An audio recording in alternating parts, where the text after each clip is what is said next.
कुछ समय बाद अम्मोनियों के राजा नाहाश की मृत्यु हो गई और उसके स्थान पर उसका पुत्र राजा बना।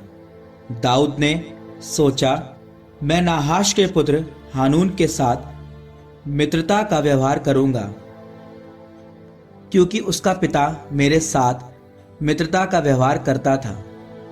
इसलिए दाऊद ने दूत भेजकर उसके पिता की मृत्यु के लिए संवेदना प्रकट की। जब दाऊद के सेवक अम्मोनियों के देश में हानून के पास संवेदना प्रकट करने पहुंचे, तब अम्मोनियों के सामंतों ने हानून से कहा, क्या आप सोचते हैं कि दाऊद ने अपने सेवकों को संवेदना प्रकट करने इसलिए आपके पास भेजा है कि उसमें आपके पिता के प्रति सचमुच आदर भाव है?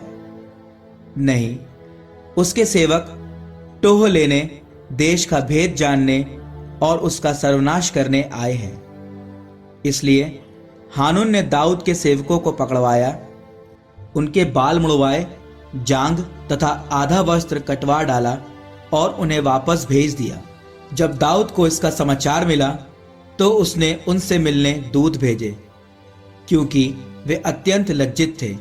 राजा ने उनसे कहलवाया, जब तक तुम लोगों की दाढ़ी फिर से पूरी ना बढ़े तब तक यरीहो में ही रुके रहो, इसके बाद घर लौटो। जब अम्मोनियों को पता चला कि दाऊद को उनसे घृणा हो गई है, तो हानून और अम्मोनी 1000 मन चांदी भेजकर मेसोपोटामिया, माका और सोबा के अरामियों से रथ और घुड़सवार ले आए। उन्होंने 32,000 रथों के सिवा माका और उसकी सेना को किराए पर बुलाया। उन्होंने आकर मेदेबा के पास पड़ाव डाला। अम्मोनी भी अपने अपने नगरों से निकलकर युद्ध करने आगे बढ़े। यह सुनकर दाऊद ने योआब को सारी सेना के साथ भेजा। अम्मोनी निकलकर नगर के फाटक के सामने पंक्तियों में खड़े हुए, जबकि आए हुए राजागण खुले मैदान में अलग पड़ाव डाले थे। जब योआब ने देखा कि सामने और पीछे की ओर से आक्रमण होने का भय है, तो उसने इज़राइल के कुछ सर्वोत्तम सैनिकों को चुना और उन्हें अरामियों का सामना करने भेजा। उसने अपनी शेष सेना को अपने भाई अबीशै के नेतृत्व में अम्मोनियों का सामना करने भेजा। उसने कहा, यदि अरामी मुझसे अधिक प्रबल होंगे तो तुम्हें मेरी सहायता करनी पड़ेगी, और यदि अम्मोनी तुमसे अधिक प्रबल होंगे तो मैं तुम्हारी सहायता करूंगा। ढारस रखो, हम अपने लोगों और और ईश्वर के नगरों के लिए लड़ें। प्रभु वही करे जो उसे उचित प्रतीत हो। जब योआब अपने लोगों के साथ अरामियों पर आक्रमण करने आगे बढ़ा, तब वे उसके सामने से भाग खड़े हुए।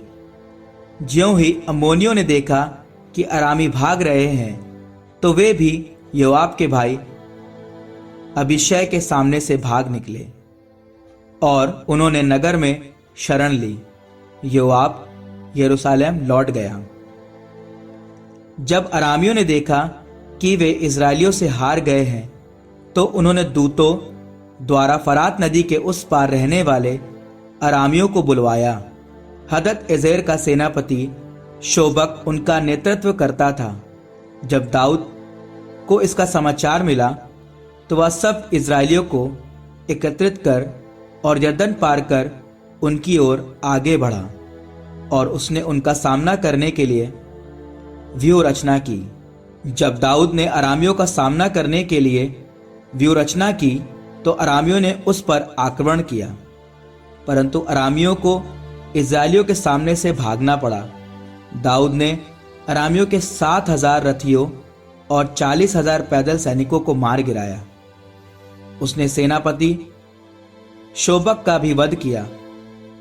जब हदद एजेर के सेवकों ने देखा कि वे इज़राइलियों द्वारा पराजित हो गए हैं, तो वे दाऊद के साथ संधि कर उसके अधीन हो गए।